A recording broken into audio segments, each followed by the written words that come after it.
ஆண்டவர் ரட்சகமாக இயேசு கிறிஸ்துவின் நாமத்தினாலே உங்கள் யாவையை வாழ்த்துக்கிறேன். நீண்ட நாளுக்கு பிறகு நான் உங்கள் பைபிள் ஸ்டடியில் நான் திரும்பி பார்க்குறது நான் மிகவும் மகிழ்ச்சி அடைகிறேன். அது மாத்திரமில்லை, இன்றைக்கி நாங்கள் ஒரு புதிய வீட்டுக்கு மூவ் பண்ணியிருக்கிறதுனால அதே இதில் கொஞ்சம் வித்தியாசமாக இருக்குது. இன்றைக்கிலேருந்து என்னை ஃபாலோ பண்ணுங்கள். ஏன்னா கான்ஸ்டண்ட்டாக எங்களால் பைபிள் ஸ்டடி நடத்த முடியும்னாலும் வாரத்தில் ஒரு 2 நாளாவது நடத்த நான் முயற்சி செய்கிறேன். ஓகே, ஒரே நிமிஷம் தலையை தாழ்த்தி தேவனை நோக்கி பார்ப்போம். ஸ்தோத்திரிக்கிற ஆண்டவரே, துதிக்கிற கர்த்தாவே, இயேசுக்கு நல்ல தகப்பனே, இந்த வேலைக்காக நன்றி செலுத்துகிறேன்.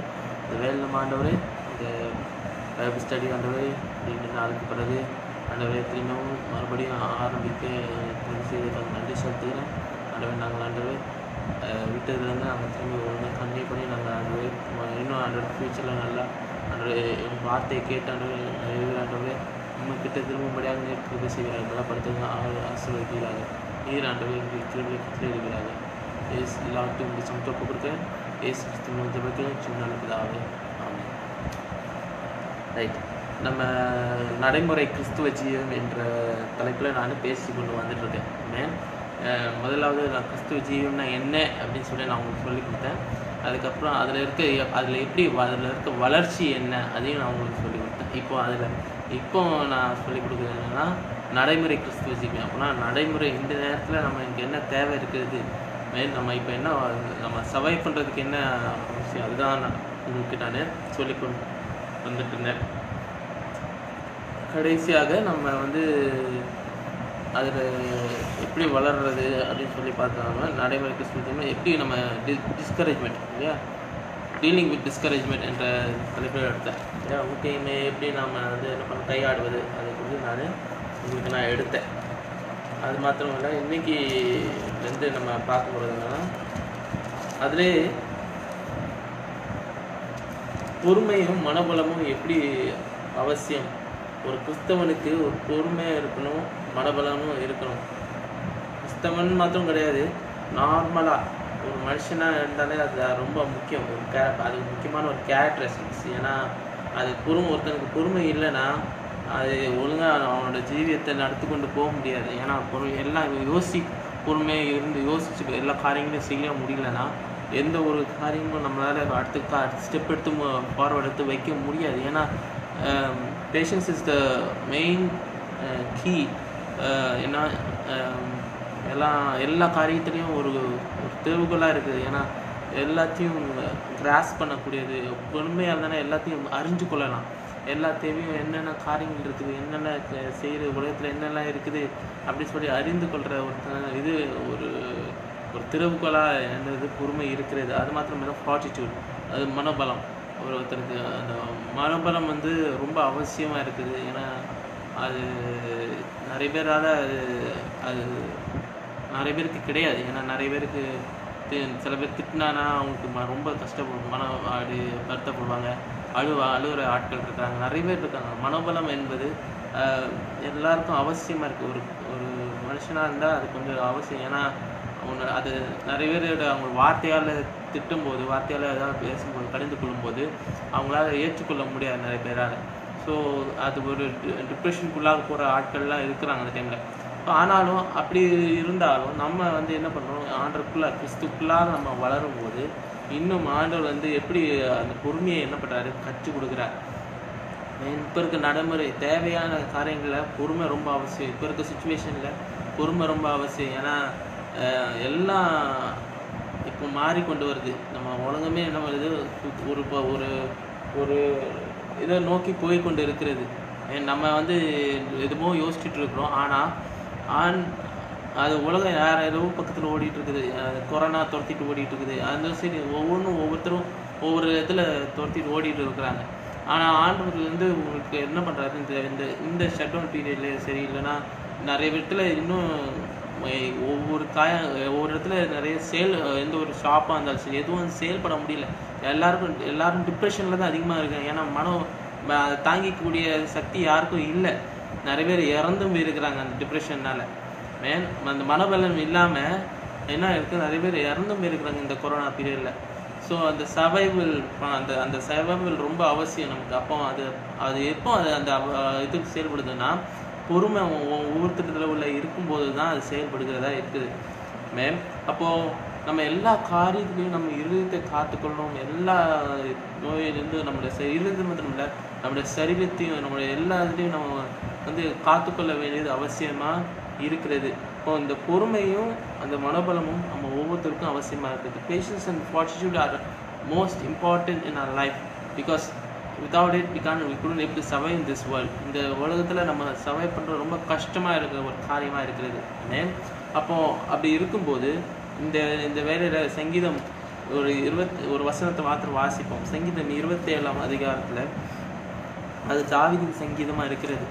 தாவீது வந்து எழுதின சங்கீதம். அது எப்படி எழுதியிருக்கிறாருன்னா அது 27 13 14 கடைசி 2 வசனங்களையும் வாசிக்கிறேன். நானும் ஜீவனுள்ளோர் தேசத்திலே கர்த்தருடைய நன்மையை காண்பேன் என்று விசுவாசிக்காதால் கெட்டு போயிருப்பேன். விசுவாசியாக இருந்தால் கெட்டு போயிருப்பேன். கர்த்தருக்கு காத்திரு, அவர் உன் இருதயத்தை ஸ்திரப்படுத்து வா மேன். கர்த்தருக்கு காத்திருக்கும் போது என்ன பண்ணாரு, அவர் உன் இருதயத்தை ஸ்திரப்படுத்துவார். தினமனதாக இருந்து என்ன பண்ணுறாரு, கர்த்தருக்கே காத்திரு. இப்போ நம்ம கர்த்தருக்கு காத்திருக்கும் போது அவன் இருதயத்தை என்ன பண்ணுவாராம், ஸ்திரப்படுத்துவாராம். கர்த்தர் ஆண்டு வந்து ஒரு காரியம் இல்லாமல் எந்த ஒரு நோயை எந்த ஒரு பிரச்சனையும் இந்த உலகத்தில் அலோவ் பண்ண மாட்டார் மேன். நம்ம அஃபெக்டிவ் நம்மளை என்ன பண்ணுறாரு, பாதுகாக்கிறதா இருக்கிறதுனால அவர் நம்மளை என்ன பண்ணாரு, அஃபெக்ட் பண்ண விட மாட்டார். ஏன்னா ஏதாவது ஒரு காரியம் நம்ம ஏதாவது ஒரு லாஸ் இருந்தால் அது ஏதாவது ஒரு காரணத்தோடு தான் இருக்கும் மேன். அப்போ அந்த பொறுமை ஆண்டு வந்து ஆண்டு இறங்கி செயல்படுறன்னு விரும்புகிறாரு. அது அவரோட டைமில் தான் வருவார் மேன். அதுக்காக நம்ம என்ன பண்ணணும், பொறுமையோடு காத்து இருக்கணும். அவருடைய கர்த்தருக்கு காத்து அவர் ஒன்று என்ன பண்ணுறாரு, உன் இருதயத்தை என்ன பண்ணுவாராம், ஸ்திரப்படுத்துவாராம். That is the main thing. இங்கே தான் அஃபெக்ட் ஆகும். ஃபஸ்ட்டு ஒருத்தரை கஷ்டப்படுத்தினாலும் சரி, ஒரு கஷ்டத்துக்குள்ளான போகிற ஒரு காரியமாக இருக்கிறதாலும் சரி, எல்லாம் முதல்ல அஃபெக்ட் பண்ணுறது என்னென்னா அவருடைய இருதயம் தான். நம்ம இருதயம் தான் அஃபெக்ட் ஆகும். இப்போ ஆண்டவர் என்ன சொல்கிற, கர்த்தருக்கு நம்ம காத்திருக்கும் போது நம்மளுடைய இருதயத்தை என்ன பண்ணுவாரா, ஸ்திரப்படுத்துகிறவரா இருக்கிறாரா. இப்போ அது மாத்திரம் இல்லை, இருதயத்தை மாத்திரம் இப்போ திடமனதாக இருக்கணும். திடமனது அது திடமனதும் மனோபலமும் ஒன்னோட ஒன்றா இணைக்கப்படுறதா இருக்குது மேல். திடமனது என்று சொல்லும்போது நல்ல ஒரு ஸ்ட்ராங் மைண்ட் இருக்கணும், ஸ்ட்ராங் ஹார்ட் இருக்கணும், எல்லாம் இருக்கணும். கர்த்தருக்கு காத்திருக்கிறவனா இருக்கணும் மேன். அப்போது கர்த்தருக்கு காத்திருக்கிறது ரொம்ப அவசியமாக இருக்குது. இப்போது நம்ம முதல் 2-3 காரியங்கள் இருக்குது. ஆனால் நம்ம இன்றைக்கி நம்ம பார்க்க போனால் எப்படி ஒரு டிப்பிக்கல் ட்ரையல்ஸ், அப்போ ஒரு சோதனையை எப்படி நம்ம மேற்கொள்ளுகிறது அதை குறித்து நம்ம இன்றைக்கி நம்ம பார்ப்போம். நிறைய சோதனைகள் வரும் நம்ம வாழ்க்கையில். சோதனையில் ஒரு வழக்கமாக ஒரு சோதனையில் எப்படி நம்ம மேற்கொள்வது. ஏன்னா நிறைய காரியங்கள் வரும், பிரச்சனைகள் வரும், சோதனை இது வரும், ஆனால் கேடுகள் வரும், எல்லாம் வரும். ஆனாலும் இப்போது எக்ஸாம்பிள் நான் தாவீதை வச்சு நான் இப்போ இன்றைக்கி பேச போகிறேன். இன்றைக்கி 1 சாமுவேல் 21ஆம் அதிகாரத்தையும் 22ஆம் அதிகாரத்தையும் நீங்கள் வீட்டில் இருக்கும்போது டைம் வரைக்கும் வாசிங்க. அது முழுசும் வந்து பார்த்தீங்கன்னா அதில் தாவீது வந்து என்ன பண்ணுறான், சவுலுக்கு விலகி என்ன பண்ணுறாரு, ஓடுறான். அவனை துரத்துறான். தாவீது நாயை வெட்டுற மாதிரி வெட்டுறான். அவன் வந்து ஒரு தடவை அவனை கொல்றதுக்கு நேரம் கிடச்சும் கூட தாவீது என்ன பண்ணல, அவர் என்ன அவன் வந்து யோவாப் என்ன பண்ணுறான், இப்போ சொல்லுங்க, எப்பவுமே பூமியோட பூமியாக வந்து இடித்து கொண்டுடுறேன் அப்படின்றான். ஆனால் அவன் தாவீது என்ன சொல்ல, சவுலை கொல்லவே இல்லை. அவர் என்ன சொன்னாலும் அவனுக்கு தேவனால் அபிஷேகம் பண்ணப்பட்டவர், அவர் நான் என்ன பண்ண மாட்டேன், அவன் மேலே கையே போட மாட்டேன். அப்போது அந்த ஒரு காரியம் இருந்தது. அந்த ஒரு பயம், அந்த பொறுமை அவனுக்கு இருந்தது. ஏன்னா அவனுக்கு சிங்காசனம் அவன் ராஜாவாக அபிஷேகம் பண்ணப்பட்டு 16 வயசில் அவன் அந்த சிங்காசனத்தில் உட்கார்றதுக்கு ரொம்ப நாள் ஆச்சு, ரொம்ப வருஷங்கள் ஆச்சு. அவன் வந்து ஓடி அந்த தேசாதாரமாக சுற்றிக்கிட்டு தான் இருந்தான். எங்கேயும் போக முடியல. எல்லாம் ஒரு புகைக்குள்ளேயும் இதுக்குள்ளேயும் தான் ஒழிஞ்சிட்டு இருந்தான். ஏன்னா எல்லாம் அவனை சாகடிக்க தொடுத்துறாங்க. அப்படி இருந்தோம். அவனுக்கும் ஒரு கூட்ட ஜனங்கள் இருந்தது, அவனுக்கும் ஒரு காரியம் இருந்தது. ஒவ்வொருத்தரும் ஸோ அந்த கூட்டத்தை கூட ஒழுங்கான ஆட்கள் கிடையாது. அவங்க வந்து அவனே அடித்து போடுற ஒரு ஆட்கள் தான் அவங்க கூட இருந்தாங்க. ஆனாலும் அது எல்லாத்தையும் தாங்கக்கூடிய மனோபலமும் இதுவும் இருந்தது, பொறுமையும் அவனுக்கு இருந்ததுனால எல்லா காரியங்களும் அவனுக்கு என்ன பண்ண வாழ்க்கையில் நடந்தது. இப்போ 21ஆம் அதிகாரத்தை எடுத்தானா அவன் என்ன பண்ணுறான், அவன் பசி, அவங்க ஆட்களுக்கெல்லாம் பசி, சாப்பாடு எதுவுமே இல்லை, எங்கேயும் போக முடியல. ஆனால் ஒரு ஆசாரியர்கிட்ட போகிறாங்க, ஒரு ஆலயத்தில் போயிட்டு அங்கே ஆசாரியர்கிட்ட கேட்குறாங்க, என்னது எங்களுக்கு ஏதாவது சாப்பாடு இருக்குது, வேணும் பசி இருக்குன்னு கேட்கும்போது என்ன பண்ணுறான், அவர் சொல்கிறாரு சமூகத்தப்பம் மாதிரி தான் இருக்குது. சமூகத்தப்பம் அப்படின்னு சொல்லும்போது தேவனுடைய சமூகத்தில் வைக்கப்பட்ட அப்பம் அது மாத்திரம்தான் இருக்குது அப்படின்னு சொல்கிறாரு. அதை மாத்திரம் அது எடுத்து இது பண்ண முடியாது. ஆனால் அவன் என்ன பண்ணுறான், உள்ளே இறங்கிட்டு எடுத்து போகிறான். ஏன்னா இப்போ ஆண்டரை நான் அடித்தாலும் பரவாயில்ல, நான் எடுக்கிறேன்னு சொல்லிட்டு என்ன பண்ணுறான், அந்த அளவுக்கு ஒரு பயங்கரமான ஒரு இதில் இருக்கிறான். ஆனால் அங்கே நீங்கள் வாசிக்கணும் 1 சாமுவேல் 21:1-10 வரைக்கும் வாசிச்சோன்னா அந்த இன்ஸ்டன்ஸ் நீங்கள் பார்ப்பீங்க. நான் இப்போ அதை ஃபுல்லாக வாசிக்கணும், இப்போ இந்த வார்த்தை வாசிக்க தேவையில்லை, ஏன்னா நான் அந்த பாட்டுக்கு நான் போகலை. இன்னும் அவன் ஃபேஸ் பண்ணுற காரியங்கள் தான் இருக்கும். அப்புறம் நம்ம அடுத்த கிளாஸில் நம்ம அதை டீட்டெயிலாக பார்க்கலாம். ஆனால் இப்போ இருக்கும்போது நீங்கள் உங்களுக்கு டைம் இருக்கும்போது 1 சாமுவேல் 21ஆம் அதிகாரத்தையும் 22ஆம் அதிகாரத்தையும் முழுசாக நீங்கள் என்ன பண்ணுங்கள், டைம் இருக்கும்போது வாசிங்க. அதில் அவனோட ட்ரையல்ஸ் எல்லாம் எப்படி இருக்குது, அவன் எப்படி ஃபேஸ் பண்ணுறான் பிரச்சனை இல்லைன்னு சொல்லிட்டு அதில் டீட்டெயிலாக போட்டிருக்கு மெயின்.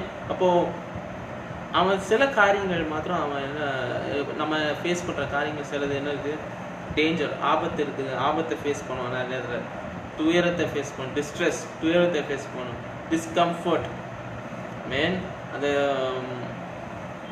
அதான் நம்ம ஒரு டிஸ்கம்ஃபர்டபுள் சொல்கிறது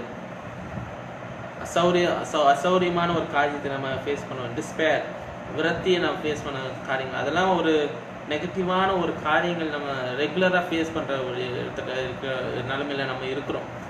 இந்த டைமில், இந்த பீரியட் ஆஃப் டைமில் இந்த டிஸ்கம்ஃபர்ட்டு, டிஸ்பேரு, டிஸ்ட்ரெஸ்ஸு, டேஞ்சரு எல்லாம் நம்ம ஃபேஸ் பண்ணிகிட்டு இருக்கிறோம். இந்த டின்னு போட்டிருக்குது அதில் டேஞ்சர் இருக்குது சரியா, ஆபத்து வந்துருக்குது இல்லையா, வைரஸ் மூலியமாக என்ன பண்ணுறது நமக்கு ஆபத்து வந்துருக்குது, டிஸ்ட்ரெஸ் இருக்குது, எல்லாரும் துயரத்தோடு இருக்கிறாங்க. அந்த ஆபத்து வந்தனால துயரமும் ரிப்பீட் ஆகுது, அப்படியே ஃபாலோ ஆகிடுச்சு. இதில் எல்லாரும் அவங்கவுங்க பலி கொடுத்துட்டு இருக்கிறாங்க. ஒவ்வொருத்தரும் அவங்க ஃபேமிலியில் எத்தனையோ பேர் இறந்துருக்குறாங்க. ஸோ மரணம் வந்ததுனால டிஸ்ட்ரெஸ், டிஸ்கம்ஃபர்ட்டு, அசௌரியம், ஒன்றுமே ஒரு ஒரு சூழ்நிலை ஒழுங்கான ஒரு தன்னுடைய வீட்டுக்கு போக முடியாத அளவுக்கு ஒரு இருக்கிறாங்க நிறைய பேர். டிஸ்கம்ஃபர்ட்டு, எங்கேயும் இல்லை, வீடு இல்லாமல் எது இல்லாமல் தெருவில் இருக்கிறாங்க நிறைய பேர். ஸோ அந்த டிஸ்கம்ஃபர்ட்டு அவங்க ஃபீல் பண்ணுறாங்க. 3வது டிஸ்பேர், விரக்தி அடைகிறது. அந்த விரக்தி அடைஞ்சு கடைசியில் என்ன ஆகுது, they die at the last. அந்த 5th D வந்து என்னது, they die.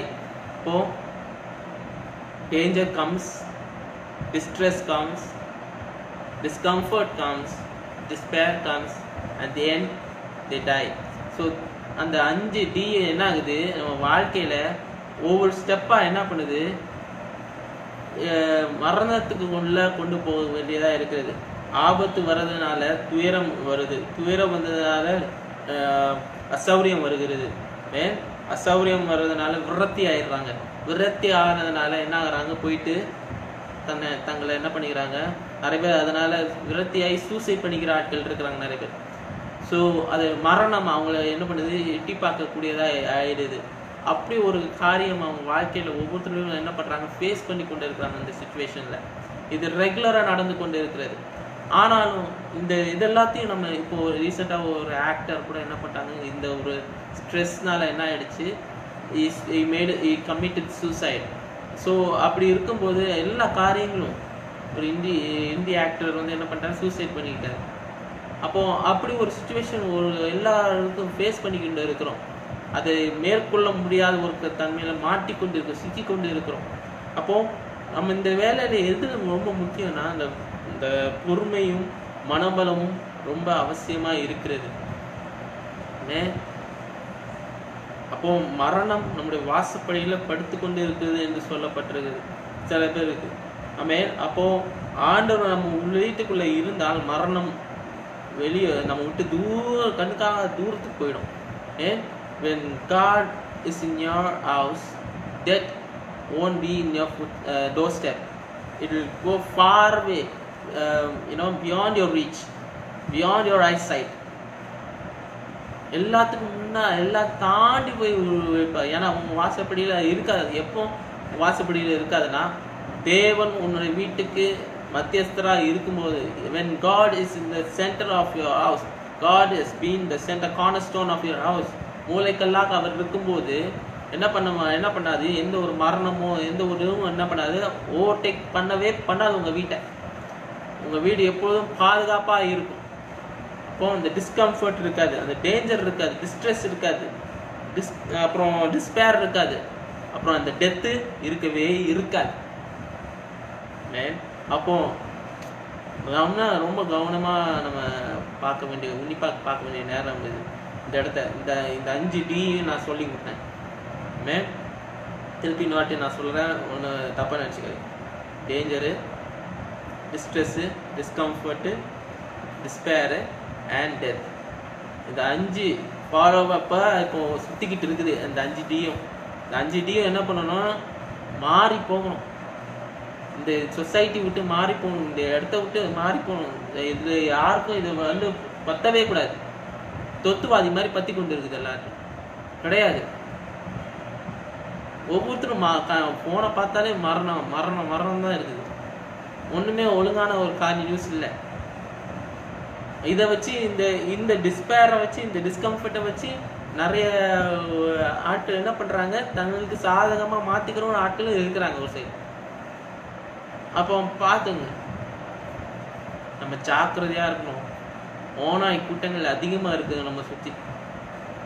நம்ம எவ்வளோ பொறுமையாக நம்ம யோசிச்சுட்டு எல்லா முடிவும் நம்ம என்ன பண்ணணும், எடுக்கணும்.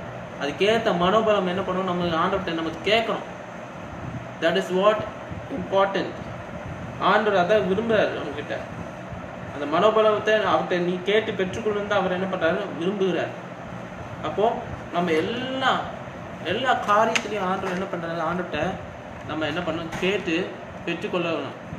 எல்லா ஞானத்தையும் சரி, எல்லா வரத்தையும் சரி ஆண்டவர்கிட்ட என்ன பண்ணணும், கேட்டு பெற்றுக்கொள்ள வேண்டும். அது ரொம்ப அவசியமாக இருக்குது. நீ ஆண்டவர்கிட்ட கேட்டால் வழியாக அவர் என்ன பண்ண மாட்டோம், கொடுக்க மாட்டார். நீ வாயை திறந்து கேளு, அதில் நிரப்புவார். ஆனால் எப்பவும் வாயை திறந்து கேட்கக்கூடாது. அதுவும் ஒன்று சொல்லிடு. ஆண்டவர் என்ன பண்ணார், கொடுக்கும்போது என்ன பண்ணார், வாயை தர அதில் ஆண்டவர் என்ன பண்ணார், உன்னை நிரப்பிக்கிட்டே இருப்பார். ஆசீர்வாதம் அது. ஆண்டவர் கொடுக்குற ஆசீர்வாதம் என்னது, ஐஸ்வர்யத்தை தரும். அதில் என்ன பண்ணாது, வேதனை இருக்காது. அப்போ ஆண்டவர்கிட்ட கொடுக்குற ஆசீர்வாதத்தை நீ என்ன பண்ணக்கூடாது, வீணடிக்க கூடாது. அப்போ அதில் என்ன பண்ணுது, ஒரு காலமற்ற ஒரு டீச்சிங்ஸ், ஒரு கற்பித்தல் அதில் இருக்கிறது. டைம்லெஸ் டீச்சிங்ஸ் அது. அப்போ ஆண்டவர் வந்து சொல்லி ஆண்டவர் இயேசு கிறிஸ்து என்ன பண்ணுறாரு, இங்கே அவர் ஏற்கனவே உங்களுக்கு 2000 வருஷத்துக்கு முன்பாக எல்லா டீச்சிங்ஸ் எல்லாத்தையும் வச்சுட்டு போயிட்டாருங்க. கிட்டத்தட்ட என்ன சொல்கிறது, நாட் ஜஸ்ட் பிகினிங்ஸ்லேருந்து எண்டு வரைக்கும் என்ன பண்ணுறாரு, இந்த பைபிளில் சொல்லப்பட்டிருக்கு. நிறைய பேர் இதில் எல்லாம் சொல்லப்பட்டது இது உண்மையா, அது எப்படி உண்மை நம்பலாம், நிறைய பேர் நினைப்பாங்க. இதில் இருக்க டீச்சிங்ஸ் எல்லாம் உண்மையா, இதில் இருக்க நமக்கு எழுதப்படலையே, நம்மளுக்குன்னு கொடுக்கலையே, எதுவுமே எல்லாம் அந்த இஸ்ரேல் ஜனங்களுக்கு தானே கொடுத்தது. அந்த இஸ்ரேல் ஜனங்களுக்கு தானே கொடுத்தது, அவங்களுக்கு தானே யூதருக்கு தானே எழுதப்பட்டது. இது எங்களுக்கு இல்லையே. அது யூதருடைய கடவுளாச்சே, எங்களுக்கு எங்க கடவுளா இருக்கிற அவரு. அதெல்லாம் உண்மையா, ஏசு கிறிஸ்து தெய்வம்ன்றீங்களா, அது பைபிள் உண்மைன்றீங்களா, நிறைய பேர் கேட்குற ஆட்கள் இருக்காங்க. அவங்களுக்கெல்லாம் இதில் இருக்கிற போதனைகள் எல்லாம் உண்மையா, சத்தியமா, அது இந்த காலத்துக்கு உதவுமா, நமக்கு உதவுமா? நிறைய பேருக்கு அந்த சந்தேகம் இருந்துகிட்டே இருக்குது. ஈவன் கிறிஸ்தவர்களுக்கே நிறைய பேருக்கு இருக்குது. அதுவும் வச்சுக்கிறேன். நான் ஒரு உண்மை வைக்கிறேன். ஆண்டோடைய வார்த்தைக்கு, ஆண்டோடைய டீச்சிங்ஸ் வந்து கற்பனை என்று என்ன பண்ணுது, காலமற்றதாக இருக்கிறது.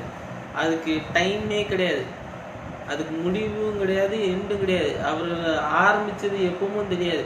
அவர் அதான் சொல்ற பாரு, நான் ஒரே ஒரு எக்ஸாம்பிள் வைக்கிறேன் பாரு. ஒன்னாம் வசனத்திலே இருக்குது. ஆதியில நம்ம ஆதி ஆகும் ஒன்னாம் அதிகாரம் 1ஆம் வசனத்திலே இருக்குது. இது ஆதியிலே தேவன் வானத்தையும் பூமி சிருஷ்டித்தார் என்று சொல்லப்பட்டு இருக்கிறது. ஆதியில தேவன் வானத்தையும் பூமி சிருஷ்டித்தார் என்று சொல்லப்பட்டிருக்கு. ஆனா அது எப்ப, எந்த ஆதியிலேன்னு சொல்லப்பட்டிருக்குது. மனுஷனுக்கு ஆதின்னு நம்ம மனுஷனோட ஆரம்பமும் கிடையாது. மனுஷனுக்கு முன்பாகவே எல்லா காரியங்களும் என்ன பண்ணாலும் அது சிருஷ்டிக்கப்பட்டிருக்குது. அதெல்லாம் எப்படி சிருஷ்டித்தார் என்று எல்லாம் போட்டிருக்குது. வானங்களை எப்படி படைத்தாரு, பூமியை எப்படி படைச்சாரு, எல்லாத்தையும் படைச்சது, அதுக்கெல்லாம் எல்லாம் ஒரு ரெஃபரன்ஸ் இதில் இருக்கிறது. அப்போ அது ஒரு ஆளுக்கு போதிக்கிறதுனா அது ஏற்கனவே அது எப்படி உண்மை, எது எங்கிருந்து சொல்லப்பட்டிருக்குது, இது நம்ப முடியுமா? நிறைய பேர் மனுஷன் வேற மாதிரி இதுலேருந்து வந்தவன், குரங்குலேருந்து வந்தவன், எவல்யூஷன், தியரி ஆஃப் எவல்யூஷன் எல்லாருக்கும் தெரியும், சயின்ஸ் படித்தவங்களுக்கு எல்லாம் தெரியும். அந்த ஒரு தியரி இருக்குது. மனுஷன் தியரியா கண்டுபிடிக்கிறானே ஒழிய உண்மை எது கண்டுபிடிக்கிறானா?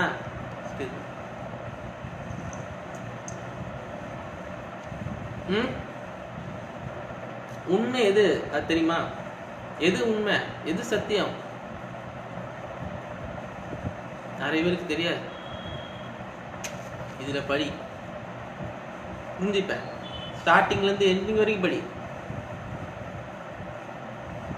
நீ ஆரம்பிச்சாலே போதும்யா. சீரியஸா நான் சொல்றேன், வேத்த ஆரம்பிச்சாலே போதும், உனக்கு எல்லாம் தெளிவா ஆர்டர் என்ன பண்றாரு உனக்கு விளக்குவார். நீ படிக்க ஆரம்பிச்சாலே போதும், அங்க இருக்கிற ஒரு பஸ்தாவியனர் என்ன பண்றாரு உனக்கு சொல்லி கொடுத்துட்டே இருப்பாரு. இதுதான் விளக்குங்க. அப்போ நீ வாசிக்கும் போது நீ என்ன பண்ணு, ஆண்டவரே நான் இதை வாசிக்கிறேன், இது நீங்க உண்மையா இருந்தா நான் சொல்றேன், உங்களுக்கு சஜஷன் சொல்றேன். பைபிள் வாசிக்காதவங்க, பைபிள் பத்தி தெரியாதவங்க வாசித்தாங்கன்னா நான் சொல்றேன், இது வாசிக்கும் போது எனக்கு ஆண்டவர், நீ ஒன்னே ஒன்று கண்ணு மூடி நீ கேட்டா போதும், ஆண்டவரே நான் இதை வாசிக்க போறேன், நீங்க என்ன பண்ணுங்க எனக்கு விளக்குங்க. ஏன்னா மனுஷன் என்னால உங்களுக்கு பைபிளை விளக்க முடியாது. நிறைய பாஸ்டர்ஸ் நிறைய இதெல்லாம் இது அவங்களுக்கு தேறி இருக்கும். நான் என்ன சொல்றது என்னன்னா, நீங்க நான் என்கிட்ட ஆர்டர் எனக்கு என்ன வரத்தை கொடுத்துருக்காரோ அதுக்கேற்ற மாதிரி நான் உங்களுக்கு என்ன பண்றேன், பிரசங்கம் பண்றேன், பைபிள் எடுத்து டீச் பண்ணிட்டு இருக்கேன். ஆனா உங்களுக்கு ஆண்டவர் என்ன பண்ணுவாரு, பரிசுத்தாவியன்றது இஸ் தி பெஸ்ட் டீச்சர். சரியா? நான் கிடையாது. நான் எனக்கு என்ன ஆர்டர் கொடுத்துறாரு வரமோ அதை வச்சுதான் நான் உங்களுக்கு நான் பேசி கொண்டு இருக்கிறேன். எனக்கு என்ன ஆர்டர் கொடுத்தாரோ, எனக்கு என்ன இந்த வேதத்துல இருந்து நான் ஒரு குட்டி பகுதி தான் எடுத்து நான் பேசி கொண்டு இருக்கேன். இத்தனை நாளா அந்த கிறிஸ்தவ ஜீவியம் என்று சொல்லும்போது அதுல எவ்வளவு மேட்டர் அடங்கியிருக்கு. அப்போ பாவத்தை குறித்து பேசும்போது, இல்லைன்னா அன்பை குறித்து பேசும்போது நிறைய காரியங்கள்லாம் இதுல இருக்கு, அடங்கியிருக்குது, புதையல் மாதிரி அடங்கியிருக்குது. நீங்க அதெல்லாம் பார்த்து படிக்கணும்னா அதெல்லாம் எவ்வளோ அழகா இருக்கும் தெரியுமா? அதுல இருந்து எவ்வளவு நன்மையை பெற்றுக்கொள்ளலாம். பொக்கிஷம் இருக்குதுங்க, பிரிச்சு படிச்சு எடுத்துக்கோங்க. சீரியஸா எல்லா ஆசீர்வாதமும் இதுக்குள்ள அடங்கி இருக்குது. எல்லா பிரச்சனைக்கு முடிவும் இதுக்குள்ள அடங்கி இருக்குது இந்த புத்தகத்துக்குள்ள. நான் தைரியமா சொல்லுவேன், எனக்கு அதுல 100% ஷுவர் இருக்குது. ஏன்னா அது படிக்காம இருக்கும்போது தான் அதுல இருக்கிற டவுட்ஸ் வரும். படிச்சதுக்கு அப்புறம் இன்னும் அதிக டவுட் வரும். அப்போ என்ன பண்ணுங்க, டவுட் இருக்கும்போது ஒரு ஊழியக்காரங்க, உங்களுக்கு பக்கத்துல ஊழியக்காரர் இருக்கும்போது அவங்கள்ட்ட போயிட்டு அந்த டவுட் என்ன பண்ணுங்க, கிளாரிஃபை பண்ணுங்க. நான் இதை வாசித்தேன், இதுல இப்படி சொல்லியிருக்குது, இதுக்கு இது என்ன விளக்கம் என்று விளக்குங்க. அப்படி உங்களுக்கு புரியாத பட்சத்துல என்ன பண்ணு, ஒரு பாஸ்டரை பார்த்து நல்ல சத்தியத்தை வேதத்தை படிச்சு அதில் நல்லா ஆராய்ச்சி செய்த ஒரு பாஸ்டர் நல்லா இதாக இருந்தாருன்னா கேளுங்க உங்கள் சந்தேகம்லாம். இல்லைன்னா உள்ள ஆவிக்குரிய போதகர்கள் நிறைய பேர் இருக்கிறாங்க, ஆண்டருக்குள்ள நல்ல பற்றுதலாக இருக்க நிறைய ஊழியக்காரங்க இருக்கிறாங்க. அவங்கள்ட்ட போயிட்டு உங்கள் சந்தேகத்தை நீங்கள் கேட்டுக்கலாம். அவங்களால இயன்ற மொழியும் உங்களுக்கு விளக்குவாங்க. அவங்களால விளக்க முடியலையா, நீ ஸ்ட்ரைட்டாக நீ அங்கே போயிடு, ஆண்டர்கிட்ட போயிடு, ஆண்டரை நீங்கள் எனக்கு சொல்லிக் கொடுங்க. Is the best teacher.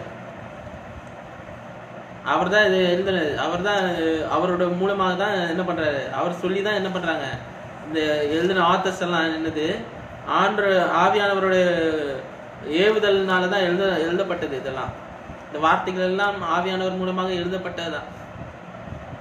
ஒன்றும் அது சும்மாலாம் எழுதலை.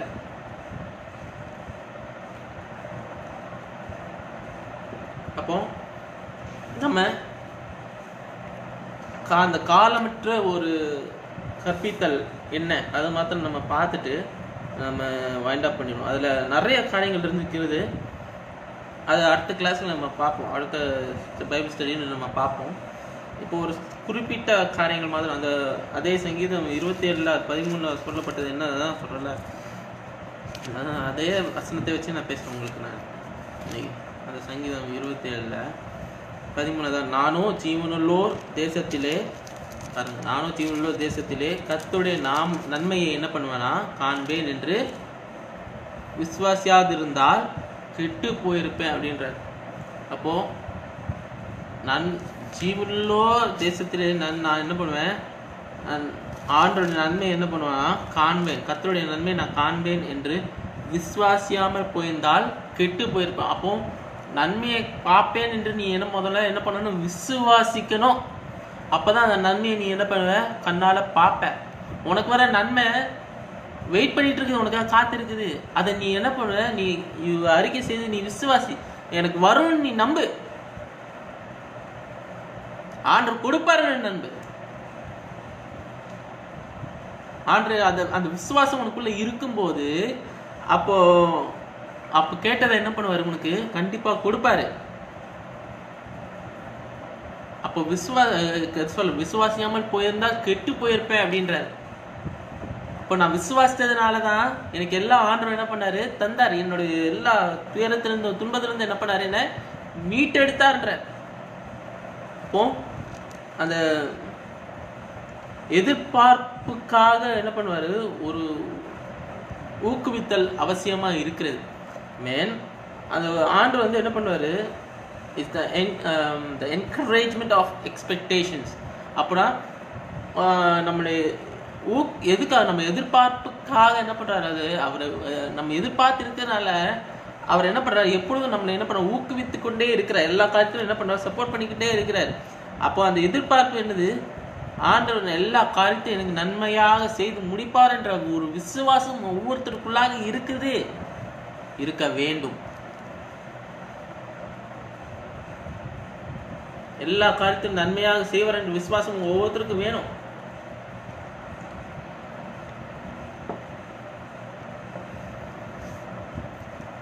அப்போ அந்த பொறுமை அவசியமா இருக்குது. அந்த விசுவாசம் வேண்டும் என்று சொல்லும்போது அந்த பொறுமையும் அவசியமா இருக்கு. அந்த பொறுமையோட பவர் என்ன அதை மாத்திரம் நான் உங்களுக்கு சொல்லித்தரேன். அந்த பொறுமையோட ஆற்றல் அது என்ன அப்படின்னு நான் உங்களுக்கு சொல்லித்தரேன். முதல்ல ஒரு 5 காரியங்கள் அதில் அடங்கி இருக்குது. என்னன்னா, முதலாவது அவரை ஆதாரமாக என்ன பண்ணுமா, நோக்கி பார்க்கணுமா. முதலாவது அவரை ஆதாரமாக நோக்கிப்பார். Look at him as your source. அந்த பொறுமையோட பவர் என்ன, முதல் காரியம் என்னது, அவர் தான் உனக்கு என்ன பண்ணுது, சோர்ஸா இருக்கிறார். From him all good things comes. அவராலே எல்லா நன்மையான காரியமும் உனக்கு வரும் என்று நீ என்ன பண்ணு, விசுவாசி. அவரே நம்பு. அவர் தான் உனக்கு எல்லா காரியங்களும், அவர் தான் உனக்கு ஆதாரமா இருக்கிறார். அவர் தான் உனக்கு சோர்ஸா இருக்கிறார், வேற எதுவுமே கிடையாது. அதான் சொல்றேன், ஏற்கனவே நான் உங்களுக்கு சொல்லி எனக்கு பிடிச்ச வாசனை, அவனுக்கு 10 வருமா அங்கதான் இருக்கு. அவர் தான் உனக்கு சோர்ஸ். சரி, அதான் முதல் காரியம். 2வது காரியம் என்னன்னா,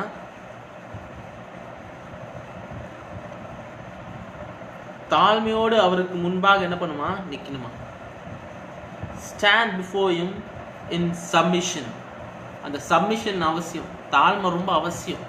நிறைய பேருக்கு தாழ்மை இருக்காது.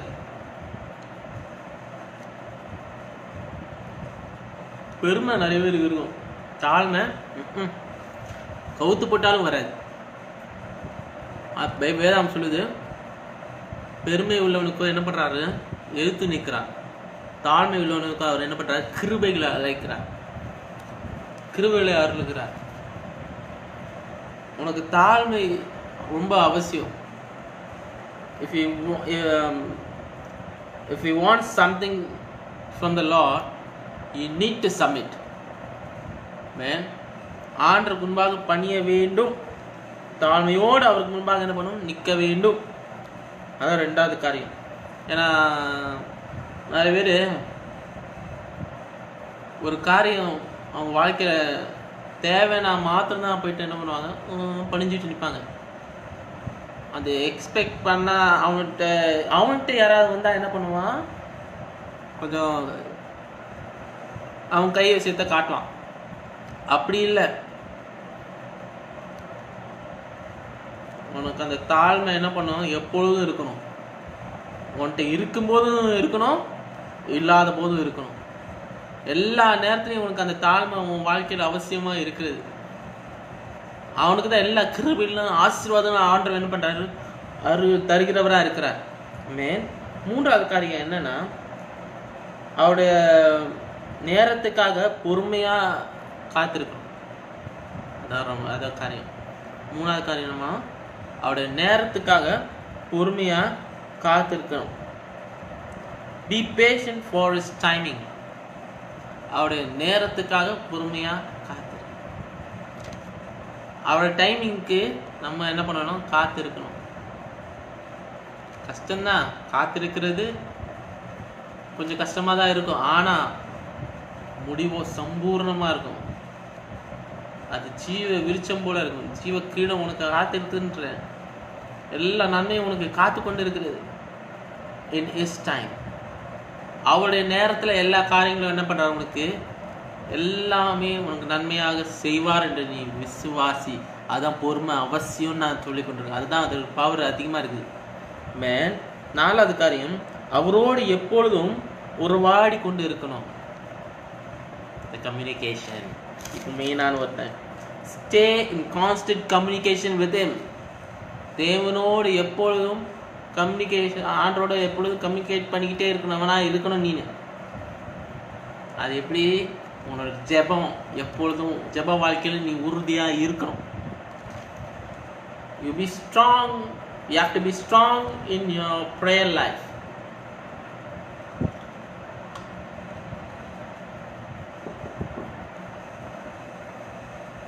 நீ எப்போ உறுதியா உன்னோட ஜெப வாழ்க்கையில உறுதியா நீ எப்போ இருக்கிறியோ,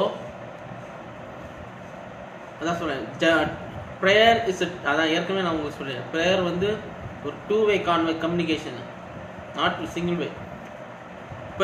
Your prayer should be a 2-way communication, not just 1 way. நிறையோட prayer வந்து 1-way கம்யூனிகேஷனாக தான் இருக்குது, கிடையாது. உன்னோட ஜபம் எப்பொழுதும் 2 வழியாக தான் இருக்கணும், ஒரு வழியாக கிடையாது. ஜெபிச்சுட்டே இருப்பாங்களாம், அங்கேருந்து பதில் வராது. அதனால என்ன பண்ணுவாங்க, சோர்ந்துருவாங்க நிறைய பேர். கிடையாது, ஆண்டவனுக்கு எல்லா நன்மையை வச்சிருக்கிறாரு. நீ உன்னுடைய விண்ணப்பம் செய்யறதுக்கு முன்பாகவே உனக்கு எல்லா பெருமூச்சுகளோடும் ஆவியான தாமி பிதா என்ன பண்றாரு, பிதாவானவருக்கு வாக்கு கடன்களாக பெருமூச்சுகளோடு என்ன பண்ற அவனுக்காக வேண்டுதல் செய்கிறார் என்று ரோமர் 8ஆம் அதிகாரத்துல இருக்குது. அதுல ரோமர் 8 தான் நினைக்கிறேன். ஆமா, ரோமர் 8ஆம் அதிகாரத்தை எடுத்து வச்சுக்கிட்டேன்னா தெரியும். அது ஏற்கனவே உனக்காக என்ன பண்றாரு, ஆண்டவர் உனக்கு வேண்டுதல் என்ன என்று தெரிஞ்சு அவர் முன்பாகவே என்ன பண்றாரு, உனக்காக வேண்டுதல் செய்கிறார் என்று சொல்றார். அப்படி அந்தபடி 26ஆம் வசனம், அந்தபடி ஆவியானவரும் நமது பலவீனங்களில் நமக்கு உதவி செய்கிறார். நாம் ஏற்றபடி வேண்டிக் கொள்ள வேண்டியது என்னதென்று அறியாமல் இருக்கிறபடியால், வேண்டிக் கொள்ளது என்னதென்று அறியாமல் இருக்கிறபடி நிறைய பேர் அதான் பண்றாங்க. நம்ம ஜபத்துல என்ன ஜபிக்கணும்னே தெரியாம ஜெபிச்சிட்டு இருக்காங்க. நமக்கு என்ன வேணும், நமக்கு என்ன சூட் ஆகும்னு கூட தெரியல நம்ம லைஃப்ல. சாரி, நமக்கு என்ன சூட் ஆகும்னு கூட நிறைய பேர் தெரியல. அவங்களுக்கு என்ன ஆசையோ அது எல்லாத்தையும் வேணும் வேணும் வேணும் வேணும், ஆண்டர் இது கொடுங்க அது கொடுங்க அது கொடுங்கன்னு கேட்டுட்டு இருப்பாங்க. இல்லை, ஆண்டருக்கே தெரியும் உனக்கு என்ன சூட் ஆகும். ஆண்டவர் அது ஏற்கனவே ஏற்படுத்தி வச்சிருக்கிறாரு.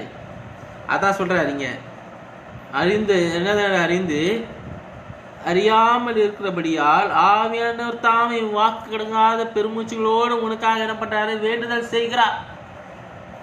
உனக்காக அவர் என்ன பண்றாரு, ஆண்டு பிதாவானவர்கிட்ட வேண்டுதல் செய்கிறார். உன் வேண்டுதல் கரெக்டா அவர்கிட்ட போய் சேரணும் என்பதற்காக நீ கலபல கலபலன்னு பேசி கேட்டுட்டு இருப்ப. எல்லாம் வேணும், நல்லா வேணும், நல்லா வேணும்னு கேட்பாங்க நிறைய பேர். உனக்கு என்ன சூட் ஆகுமோ அது மாத்திரம் என்ன பண்ணுவாரு, ஆண்டு பிதாவானவர்கிட்ட என்ன பண்றாரு, உனக்கு வேண்டுதல் செய்கிறாரு. What fit for you, that is what. உனக்கு என்ன பெஸ்டா சூட் ஆகும், அதுவும் ஒர்ஸ்டா கொடுக்க மாட்டேன் நம்ம தேவன். புரியுதா? நம்ம நம்ம நம்ம கேட்கறது எப்பொழுதும் பெஸ்டா கேட்கணும். எங்க அப்பா எனக்கு சொல்லி கொடுத்தது, எனக்கு சொல்லி கொடுத்தது அதான். கேட்குற ஆண்டுகிட்ட கேட்கறது பெஸ்டா கேளு, நீ கொடுக்கறதும் பெஸ்டா கொடு. எங்க அப்பா எனக்கு சொல்லி கொடுத்தது அதுதான். எங்க சபை மக்களுக்கு கொடுக்கறது அதுதான். நீ சர்ச்சுக்கு வரும்போது கூட பெஸ்டா வா, அழகா நீட்டா வா, ஆண்டுக்கு முன்பாக நீட்டா வா, பெஸ்டா வா. ஆண்டவருக்கு காணிக்கை கிழிஞ்ச சில்லறையா போட, பெஸ்டா கூட ஆண்டவருக்கு. உன்கிட்ட இருக்கிற பெஸ்டா எல்லாருக்கும் பெஸ்டா என்ன இருக்கு அதுதான் ஆண்டவருக்கு நீங்க கொடுக்கணும். காணிக்கை மாத்திரம் கிடையாதுயா, உன்னோட எல்லா தாளங்களையும் பெஸ்டா கொடு, எல்லாத்துலயும் உனக்கு பெஸ்டா கொடு.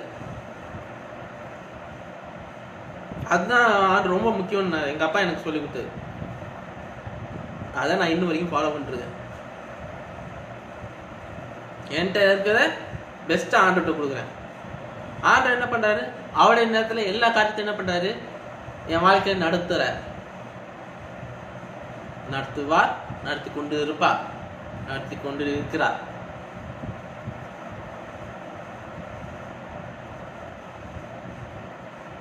அதான் நம்ம தேவனா இருக்கிறார். நம்ம எப்போ பெஸ்ட்டை கொடுக்குறோமோ நம்முடைய பெஸ்ட்ல என்ன பண்றாரு, ஆண்டவர் என்ன பண்றாரு பார்க்குறார். What shoots for you, you already been அங்க என்ன பண்றாரு, is already given your best to God. So yeah, he is already told what's best for you to God. அப்போ அப்படி இருக்கும்போது நம்ம பெஸ்ட்டை எப்படி கேட்கணும், தேவையானதை தான் கேட்கணும். நமக்கு என்ன சூட் ஆகும், நமக்கு என்ன பண்ணணும் தெரியும். நம்மளுடைய ஜெபம் அப்படி இருக்கணும். அதான் 2-way கம்யூனிகேஷன் ரொம்ப அவசியம். சிங்கிள் வே கம்யூனிகேஷனாகவே இருந்ததுன்னு வச்சுக்கோயேன், தெரியாது. நிறைய ஜெபம் கேட்கப்படாத காரணமே அதனால தான். சிங்கிள் வே கம்யூனிகேஷன் கேட்க மாட்டாங்க, வேலை வேலைன்னு பேசிக்கிட்டு தான் இருப்பாங்க. ஆண்டவர் பேசுறது கேட்கறது ரொம்ப கம்மி. நிறைய பேர் ஆண்டவர் உன்கிட்ட பேச விரும்புறாரு, நீ முதல்ல காது கொடுத்து கேளு. உன்னோட விண்ணப்பம் மாத்திரம் கொட்டிக்கிட்டே இருப்பாங்க நிறைய பேர். ஆண்டவர் எனக்கு இது வேணும், இது கொடுங்க, அது கொடுங்க, அது கொடுங்க, இது கொடுங்க. அப்படி கிடையாது. உனக்கு என்ன சூட் ஆகுமோ அதுதான் ஆண்டவர் உனக்கு கொடுப்பாரு. நீ கேட்கறதெல்லாம் வேணும்னா என்ன இது, உன்னால அதை ஹேண்டில் பண்ண முடியுமா, அதை ஃபர்ஸ்ட் பாரு. அதனால கேட்குறேன், ஆண்டர்கிட்ட நீ என்ன பண்ணு, என்னால் ஆண்டரை என்னால் ஹேண்டில் பண்ண முடிஞ்சு என்னென்ன கொடுங்க, பெஸ்ட்டை நான் கொடுக்குறேன். எனக்கு என்ன பெஸ்ட்டை தோணுதோ நீங்கள் என்ன பண்ணுங்க, எனக்கு கொடுங்க. ஆசைப்படு, உனக்கு என்ன மன விருப்பத்தை என்ன பண்ணுற நிறைவேற்றுன்றார், அதுவும் நான் வச்சுக்கிறேன். அப்போது நான் கேட்குறதுமே கிடையாது அப்படின்னா அப்படியெல்லாம் சொல்லவே இல்லை. கேட்குறதும் கொடுக்க மாட்டேன்னு சொல்லவே மாட்டேன். ஆண்டவர் கொடுப்பாரு. if you can handle, he will always give it to you. அப்போது அதுக்காக நீ என்ன பண்ணு, காத்துரு. பெஸ்ட்டு உனக்கு பெஸ்ட்டு வரணுமா, நீ என்ன பண்ணணும், பொறுமையோட காத்து இருக்கணும். ஆண்டவர் சமூகத்தில் என்னையும் எடுத்துக்கோங்களேன். நான் வந்து ஹோட்டல் மேனேஜ்மெண்ட் படிக்கிறதுக்கு ரொம்ப ஆசைப்படுவேன் முன்னாடி. அப்போ முந்தி எல்லாம் எனக்கு படிக்க முடியல, யாரும் எனக்கு சப்போர்ட், அந்த ஃபீஸ் கட்டுறதுக்கு ஆள் இல்லை. நான் எப்போ தெரியுமா படித்தேன் ஹோட்டல் மேனேஜ்மெண்ட்டு, 24 வயசில். 24 வயசில் நான் நான் எப்படி தெரியுமா, படிக்கிற நேரத்தில் வேலை பார்த்தேன், வேலை பார்க்குற நேரத்தில் என்ன பண்ணுறேன், படிக்கிறேன். அது எனக்கு உல்ட்டாவாகிடுச்சு. நான் நினச்சி கூட பார்க்கல. நான் 12th எழுதவே இல்லை, எக்ஸாமே எழுதலை. நான் வெறும் 10th சர்வீஸ் தான் 10th இருக்குது. 12th எக்ஸாமே நான் எழுதலை. அப்போது நான் இதெல்லாம் படிப்பேனா, இதுக்கப்புறம் போயிடுச்சு, என் ஃப்யூச்சரே போயிடுச்சுன்னு நினச்சேன். வெறும் பைபிள் காலேஜ் மாத்திரம் தான் படிச்சிருக்கேன். பிடிஎஸ் சர்டிஃபிகேட்டோட வச்சுட்டு 2011 நான் வெளியே வரேன். அப்படின்னு நான் இருக்கிறேன். எதுவுமே தெரியல, என்ன பண்ணது எது பண்ணது தெரியல. சும்மா ஒரு சின்ன ஜூஸ் கடையில் நான் வேலை பார்த்துருந்தேன். அப்படி ஒரு சுச்சுவேஷனில் நான் ஒரு என் ஃப்யூச்சர் எப்படி இருக்கும், என்னோட இது என்ன எப்படி இருக்கும்னு எனக்கு ஒன்றும் கூட ஒரு ஐடியாவும் கிடையாது. ஒரு பிளாங்க் ஸ்லேட்டாக நான் இருக்கிறேன். நான் பாட்டுக்கு அந்த டேக்கு ஜாலியாக அப்படியே இன்னும் ஒரு ஸ்டெடி மைண்டாகவே இல்லை. இது வந்தால் போதும், இது வச்சு சமாளிச்சிக்கலாம், அப்படி பண்ணியே போகணும், அப்படி தான் நான் நினச்சிருந்தேன். ஆனால் ஆண்டவர் வந்து என்ன பண்ணுறாரு, அந்த அந்த அந்த வழி அவங்களுக்கு கிடையவே கிடையாது. அந்த ட்ரீமு உனக்கு ஃபுல்ஃபில் பண்ணுறதுக்கு ஆண்டவர் எப்படி எல்லாமோ கொண்டு போகிறாரு. ஆசைப்பட்டேன், ஹோட்டல் மேனேஜ்மெண்ட் படிக்கணும்னு நான் ஆசைப்பட்டேன் சின்ன வயசில். அந்த ட்ரீம் என்ன பண்ணுறாரு, நிறைவேற்றினார். யார் மூலயமா? என் அங்கிள் மூலயமாக. பிஏ படிப்பேன்னு நினைக்கல, பிஏ இங்கிலீஷ் லிட்ரேச்சரும் ஹோட்டல் மேனேஜ்மெண்ட் ஒன்றா படிக்க வச்சார் ஆண்டவர். அப்போ பார்த்துங்க ஆண்டவர் எப்படியெல்லாம் கொண்டு போகிறாரு பாருங்க. ஒருத்தரோட லைஃப் ஸ்டைல் எப்படி மாற்றணும்னா ஆண்டவரால் மட்டும் முடியும். நீ உறுதியாக பிடிக்கும்போது எல்லா காரியங்களும் உனக்கு விளக்குவார். நமக்கு சில டைம் நமக்கு தான் தெரியாது, மேனேஜ் பண்ண தெரியாது. ஆனால் ஆண்டவர் என்ன பண்ணுறாரு, அவர் என்ன ரூட்டு போகணுமா அதை என்ன பண்ணுவார், போயிட்டு இது பண்ணிகிட்டே இருப்பார். உன்னை விட்டுருவார். சில டைம் நீ அவர் சொல்கிறது நீ கேட்கலன்னு வச்சுக்கேன், உன்னை விட்டுருவார். அடிப்பட்டு தான் திருப்பி வரணும். என்ன மாதிரி நான் கேட்கவே இல்லை ஆண்டோட சத்தத்தை. நான் I didn't even listen to him. நான் என் பாட்டுக்கு என்ன வருதோ அது என் லைஃப் என்ன போகுது, எந்த ரூட் வழியாக போகுதோ அப்படியே போனால் போதும் அப்படின்னு நான் நினச்சிட்டு இருக்கேன். கிடையாது. It's all is design. உன் வாஞ்சி என்ன பண்ணுறாரு, நிறைவேற்றுறாரு எல்லா காரியத்திலையும். நான் ஆண்டவர் வந்து ஒரு பிஹெச்டி படிக்கிற நிலைமை வரைக்கும் ஆண்டவர் என்ன உயர்த்துவ நான் நினச்சி கூட பார்க்கவே இல்லை. இப்போ கூட அது ட்ரீமாக தான் இருக்குது. ஆண்டவர் கொடுக்குற ஒரு உயர்வை தான். நீ உறுதியாக பிடிச்சிக்கொள்ளு. ஆண்டவர் என்ன பண்ணுவார், கரெக்டாக கொண்டு போயிட்டே இருப்பார். ஆனால் நீ என்ன பண்ணணும், பொறுமையாக அவரோட பிரசனத்தில் காத்து கொண்டு. அந்த பொறுமையாக நீ அவரோட பிரசனத்தை நீ காத்து கொண்டு இருக்கும்போது ஆண்டவர் என்ன பண்ணுவார், உனக்கு எல்லா காரியத்திலும் இது பண்ணுவார். அப்போ நீ என்ன பண்ணணும், உன்னோட ஜெபத்தில் உறுதியாக பேசுரு. Your prayer should be a two-way conversation, not a one-way conversation. ஒரு வழி கான்வர்சேஷன் கிடையாது உன்னோட ஜெபம். அப்படி இருந்ததுன்னா உன் ஜெபம் வேஸ்ட் ஜெபம். அங்கிருந்து ரிப்ளை வரணும். அப்போனா நீ என்ன பண்ணணும், காதை எப்பொழுதும் ஆண்டருக்கு செவிய கொடுத்துக்கிட்டே இருக்கணும். மேன் உன் காதை ஆண்டர்கிட்ட கொடுத்துட்டே இரு. ஆண்டர் எப்போ ஆண்டர் பேசுறது நீ என்ன பண்ணி, ஆண்டர் என்கிட்ட பேசுங்க, I want listen. He is always listening your prayers. He is always listening your, what and all you are saying. அதான் நான் சொல்லுவேன். ரைட். 5வது காரியம் என்னன்னா, hold on to the things you believe. நீ விசுவாசிக்கிற காரியத்தை நீ உறுதியா என்ன பண்ணு, பிடிச்சுக்கோ. உறுதியா இரு. அதுல நீ என்ன விசுவாசிக்கிறோ அதுல நீ என்ன பண்ணு, உறுதியா இரு. ஆண்டவர் எனக்கு செய்வாருன்னா உனக்கு உறுதியா இரு. ஒரு வீட்டை எனக்கு தருவேன் என்று சொன்னான்னா அதுல நீ உறுதியா இரு. அந்த விசுவாசத்துல நீ உறுதியா இருக்கும்போது ஆண்டவர் என்ன பண்றாரு, அதை தருவார். உனக்கு எப்படி மூலம், யார் மூலமாக என்ன பண்ண, உனக்கு தருவார். அதுல நீ என்ன பண்ணாது, அதுல இருந்து நீ வேறே ஆகாது. எல்லா காரியத்திலையும் ஆண்டவர் என்ன பண்ண, ஆண்டவர் நீ உறுதியா பிடிச்சுக்கோ. அதான் உன்ட்டு ஆண்டவர் என்ன பண்றாரு, எக்ஸ்பெக்ட் பண்ற காரியம் இந்த வேலையில. இந்த 5 காரியம் நான் சொன்னேன். எல்லா விஷயத்திலையும் இந்த பொறுமையோட பலன் என்ன, ஆற்றல் என்ன, நான் உங்களுக்கு சொல்லி கொடுத்தேன். 5 விதமான காரியம். அப்போ அதுல நம்ம எப்படி வளரணும், பொறுமையில் எப்படி வளரணும். நாளைக்கு அது ஃபார்ட்டிடியூட் பற்றி பேசுகிறேன். நான் நாளைக்கு இல்லை நாளன்னைக்கு கிளாஸ் எப்போ இருக்குதோ நான் மனபலன்னா என்ன, அதில் இருக்க காரியங்கள் என்ன உங்களுக்கு நான் உங்களுக்கு விலைக்கு கொடுக்குறேன். இதில் நிறுத்திப்போம். அப்போது நம்ம ஆண்டுக்குள்ளாக உறுதியாக நம்ம இருக்கும்போது நம்ம யாராலையும் அசைக்க முடியாது. எந்த ஒரு மனுஷனாலையும் சரி, எந்த ஒரு பிசாசின் கிரியாசி எதுவுமே நம்ம அசைக்க முடியாது. அப்போ நீ ஆண்டுகிட்ட உறுதியாக நம்ம என்ன பண்ணணும், இருக்கணும். We should be close to God. ஆண்டுகிட்ட நல்ல கிட்டே சேரவன, இன்னும் ஆண்டுகிட்ட இன்னும் உறுதியாக இருக்கணும், இன்னும் நல்லா கிட்ட சேர்க்கிறவனாக இருக்கணும், உன்னோட ஜபத்தில் இன்னும் உறுதியாக இருக்கணும். அது ரொம்ப முக்கியம். அதனால் திருப்பியும் நான் சொல்கிறேன், உன்னோட ஜபம் it's a two-way conversation, not a one-way conversation. திருப்பியும் நான் சொல்லிக்கிட்டே இருக்கிறேன். ஏன்னா நிறைய பேர் ஜபிக்கிறோம், ஆனால் பதில் தரல, ஆண்டவர் வேர்ட்லேயே கொடுக்கல, எனக்கு ரிப்ளையே வரல ஆண்டுகிட்டேருந்து நிறைய பேர் சொல்ல கேட்டிருக்கேன். அப்போது அது ரிப்ளைவே வரலன்னா நீ ஆண்டு பேசுகிறத நீ என்ன பண்ணல, கேட்கல. உனக்கு இருக்கிற ஆண்டு ரிலேஷன்ஷிப்பு எங்கேயோ இடிப்படுது, நீ உன்கிட்ட தான் ஏதோ பிரச்சனை இருக்குது, அவள் பார்த்துக்கோ. உன்கிட்ட ஏதாவது மாற்றத்து தேவைன்னா மாற்றிக்கொள். ஆண்டுகிட்டேருந்து பதில் வரலன்னா உன் ஜெபம் என்ன பண்ணலை, கேட்கப்படலைன்னு வச்சுக்கோ. அது மாத்திரமல்ல, உன்கிட்ட ஏதாவது பிரச்சனை இருக்கும், ஏதாவது மாற்ற வேண்டிய காரியங்கள் உன்கிட்ட இருக்கணும், அது மாற்றணும். ஆண்டவரோட எக்ஸ்பெக்டேஷன்ஸ் என்னன்னா, அவரை நீ என்ன பண்ண, அவருக்கு நீ என்ன பண்ணு, ஒரு இடத்த இருதயத்தில் கொடு. அந்த அவர்கிட்ட ஒரு ரிலேஷன்ஷிப் வச்சுக்கணும்னு தான் விரும்புகிறார், வேற எதுவும் கிடையாது. அவர்கிட்ட நீ அவரை நீ சார்ந்து இருக்கணும்னு தான் விரும்புகிறாரு. அவரை நீ சோர்ஸாக பிடிச்சிக்கோ, அங்கேருந்தா source. You have to look up to him for everything. எந்த பிரச்சனையாக இருந்தாலும் சரி, எதுவாக இருந்தாலும் சரி, எல்லாத்தையும் ஆண்டவர்கிட்ட என்ன பண்ணு, ஆண்டவர் நோக்கிப்பார். நீ அவரை உறுதியாக பிடிச்சிக்கொள்.